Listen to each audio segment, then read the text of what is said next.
ಸಹೋದ್ಯೋಗಿ ನನ್ನ ಆತ್ಮೀಯ ಗೆಳೆಯ ಸುಧಾಕರ್ ಅವರು ನಾನು 2004ರಲ್ಲಿ ಪ್ರಪ್ರಥಮ ಬಾರಿಗೆ ಶಾಸಕರಾಗಿದ್ವಿ ಮತ್ತು ವಿಧಾನಸಭೆಯಲ್ಲಿ ಇಬ್ಬರು ಪಕ್ಕ ಕೂರ್ತಾ ಇದ್ವಿ. ಯಾಕಂದರೆ ನಾನು ಸುಧಾಕರು, ಅವರು ಸುಧಾಕರ್.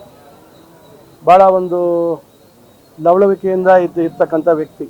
ಸದಾ ಏನಾದರೂ ಒಂದು ಕಿಟ್ಲೆ ಮಾಡುವಂಥದ್ದು, ತಮಾಷೆ ಮಾಡುವಂಥದ್ದು, ಸದಾ ನಗ್ತಾ ಇರ್ತಕ್ಕಂಥದ್ದು, ಸುತ್ತಲೂ ಇರೋರನ್ನ ನಗಿಸುವಂಥದ್ದು, ಸದಾ ಆ ರೀತಿ ಸ್ವಭಾವ ಇದ್ದಂಥವರು ಮತ್ತು ಹೋರಾಟದ ಮನಸ್ಥಿತಿ ಇರ್ತಕ್ಕಂಥ ವ್ಯಕ್ತಿ.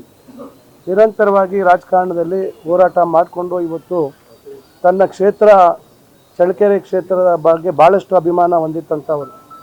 ಆದರೆ 2008ರಲ್ಲಿ ಅಲ್ಲಿ ಏನು ವಿಕೇಂದ್ರೀಕರಣ, ನಮ್ಮ ಡಿಲಿಮಿಟೇಷನ್ ಏನಾಯಿತು, ಡಿಲಿಮಿಟೇಷನ್ ಆದಂಥ ಸಂದರ್ಭದಲ್ಲಿ ಅವರು ಕ್ಷೇತ್ರ ಕಳ್ಕೊಂಡ್ರು. ಆದರೆ ಪಕ್ಕದ ಕ್ಷೇತ್ರದಲ್ಲಿ ಹಿರಿಯೂರಲ್ಲಿ ನಾನು ನಿಂತು ಗೆಲ್ತೀನಿ ಅಂತಕ್ಕಂಥ ಒಂದು ಮಾತನ್ನು ಅವರು 2008ರಲ್ಲೇ ವ್ಯಕ್ತಪಡಿಸಿದ್ರು. ಆದರೆ ಅವತ್ತು ಕಾಂಗ್ರೆಸ್ನಲ್ಲಿ ಅವರಿಗೆ ಟಿಕೆಟ್ ಸಿಗಲಿಲ್ಲ.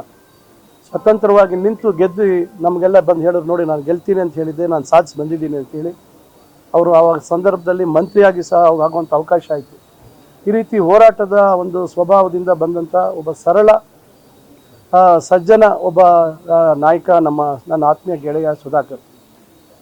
ಅವರ ಮಗನ ಮದುವೆ ನಡೆದಂಥ ಸಂದರ್ಭದಲ್ಲಿ ನಾನು ಭಾಳ ಹೊತ್ತು ಸಮಯ ಅವರ ಜೊತೆಯಲ್ಲಿ ಕಳೆದೆ. ನಾನು ಅವತ್ತು ಭಾಳ ನೋವಿನಲ್ಲಿದ್ದರು. ಏನು ಕಾಲು ನಿಲ್ಲಕ್ಕೆ ಆಗ್ತಾಯಿಲ್ಲ ಅಂಥೇಳಿ ಯಾರಾದರೂ ಬಂದರೂ ಕೂಡ ಕೆಳಗಿಂದಲೇ ನೀವೇ ಮಾತಾಡಿಸಿ ಹೋಗಿ ಅಂತಕ್ಕಂಥ ಪರಿಸ್ಥಿತಿ ಇತ್ತು. ಬೇಗ ನಾನು ಶಸ್ತ್ರಚಿಕಿತ್ಸೆ ಮಾಡಬೇಕು, ಇದು ಕಾಲು ಭಾಳ ನಂಗೆ ತೊಂದರೆ ಕೊಡ್ತಾಯಿದೆ ಅಂತ ಹೇಳಿದ್ರು. ಆದರೆ ವಿಧಿ ಈ ರೀತಿಯಾಗಿ ಶಸ್ತ್ರಚಿಕಿತ್ಸೆ ಯಶಸ್ವಿಯಾದ ನಂತರ ಈ ರೀತಿ ಆಗತ್ತೆ ಅಂತಕ್ಕಂಥದ್ದು ನಾವು ಯಾರೂ ಊಹಿಸಿರಲಿಲ್ಲ. ಎಲ್ಲೋ ಒಂದು ಕಡೆ ನಂಬಿಕೆ ಇತ್ತು, ಅವರು ಗುಣಮುಖರಾಗ್ತಾರೆ ಅಂತಕ್ಕಂಥ ಆಶಾಭಾವನೆ ಇತ್ತು.